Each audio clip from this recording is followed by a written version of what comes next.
గోదావరి జిల్లాల graduate MLC ఎన్నికలను విజయవంతం చేయాలి. ఎమ్మెల్సీ అభ్యర్థి పేరవతుల రాజశేఖరం గెలిపించుకుందాం. పోలవరం ఎమ్మెల్యే చిర్రి బాలరాజు.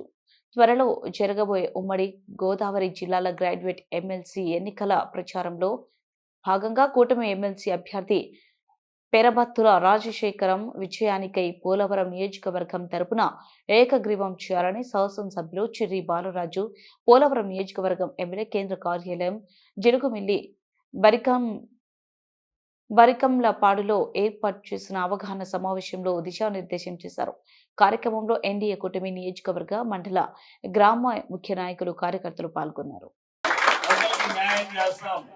అధికారం లేకపోయినా ఈ విధంగా కష్టపడుతున్నాడు, అధికారం వేస్తే ఏ విధంగా కష్టపడతాడని ఒక నమ్మకంతో కొంతమంది నాయకులు ఓడించాలని చూసినా సరే ప్రజలందరూ కూడా ఏకదాటిపై ఇక్కడ అధిష్టానం ఇచ్చినటువంటి క్యాండిడేట్ ని గెలిపించారు. అలాగే పేరబత్తుల రాజశేఖరం గారు ఎట్టి పరిస్థితుల్లో నెగ్గాలని మీ అందరికి తెలియజేస్తున్నారు.